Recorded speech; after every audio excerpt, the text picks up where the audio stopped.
Assalamualaikum warahmatullahi wabarakatuh. Kami dari kelompok 11 beranggotakan 2 orang akan membawakan materi tentang pencegahan dan pemadaman kebakaran.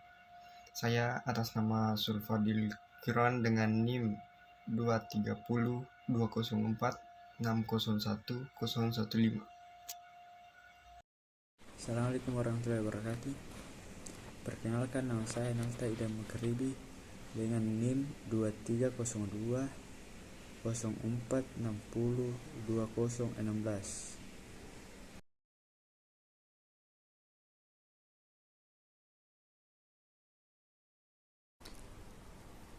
Pencegahan dan pemadaman kebakaran.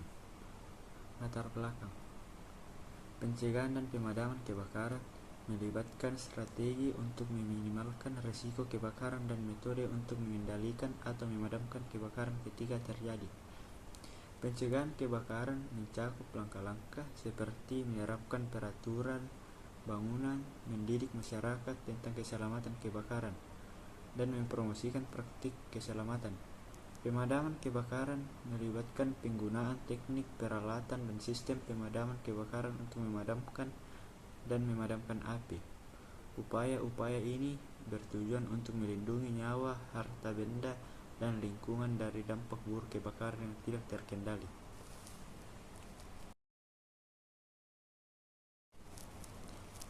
Tujuan penting pencegahan kebakaran. Tujuan pencegahan kebakaran adalah mengurangi risiko terjadinya kebakaran dengan mengidentifikasi faktor risiko, menjaga lingkungan agar aman dari sumber api potensial, dan mengedukasi masyarakat tentang praktik aman.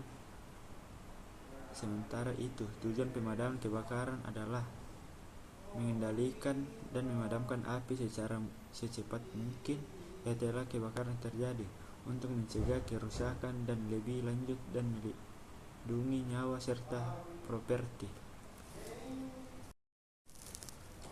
Kebakaran umumnya diklasifikasi berdasarkan jenis bahan yang terbakar. Berikut adalah beberapa klasifikasi umum kebakaran. Kebakaran kelas A melibatkan bahan-bahan padat seperti kayu, kertas, dan kain. Kebakaran kelas B melibatkan bahan cair atau mudah terbakar seperti minyak, bensin, dan pelarut. Kebakaran kelas C melibatkan peralatan listrik yang aktif seperti alat-alat elektronik dan peralatan listrik. Kebakaran kelas D melibatkan logam-logam yang mudah terbakar seperti magnesium, titanium, dan nutrium. Kebakaran kelas E melibatkan bahan-bahan lemak dan minyak yang digunakan dalam dapur komersial. Bahan dan peralatan pencegahan pemadaman kebakaran mencakup berbagai alat yang dirancang untuk mengurangi risiko kebakaran serta memadamkan api. Yang pertama itu bahan pencegahan. Alat pemadam api ringan APAR, yaitu alat portabel yang mengandung bahan kimia pemadam api untuk memadamkan kebakaran awal. Yang kedua, sprinkler otomatis, sistem yang melepaskan air secara otomatis jika mendeteksi suhu tinggi. Yang ketiga, bahan isolasi dan perlindungan, alat pelindung diri.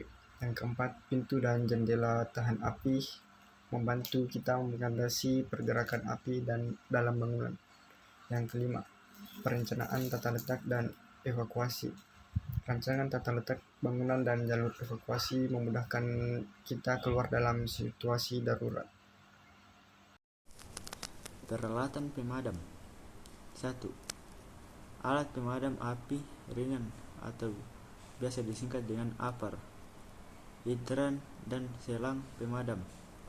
3. Sistem pemadaman gas otomatis. 4. Selimut api. 5. Peralatan pelindung diri atau biasa disebut dengan APD.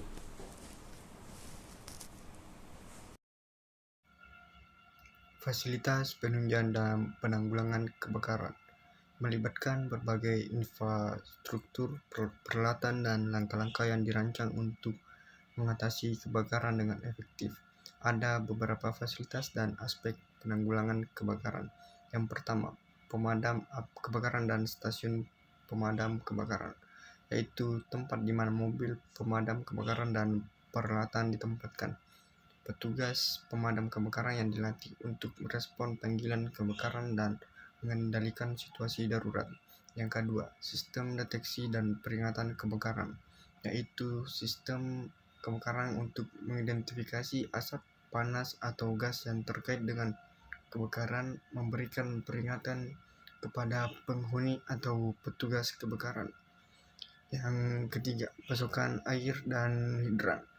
Hidran dan sistem saluran air menyediakan pasokan air yang cukup bagi petugas pemadam untuk memadamkan kebakaran. Yang keempat, alat pemadam api dan peralatan pertolongan pertama, seperti alat pemadam api ringan atau APAR atau selimut api. Yang kelima, sistem pemadam otomatis atau seperti sprinkler otomatis dan sistem gas otomatis supaya deteksi kebakaran dengan cara melepaskan air secara otomatis. Yang keenam, perencanaan evakuasi dan jalur darurat. Pelatihan kebakaran bagi penghuni, petugas, dan personel bangunan penting untuk meningkatkan kesadaran akan tindakan pencegahan dan penanggulangan kebakaran. Yang ketujuh, pendidikan dan pelatihan. Pelatihan kebakaran bagi penghuni dan petugas personel bangunan penting untuk meningkatkan kesadaran akan tindakan pencegahan dan penanggulangan kebakaran. Yang kedelapan, penegakan kode dan standar keamanan. Pertolongan pertama saat ada korban kebakaran. Yang pertama, hubungi pemadam kebakaran.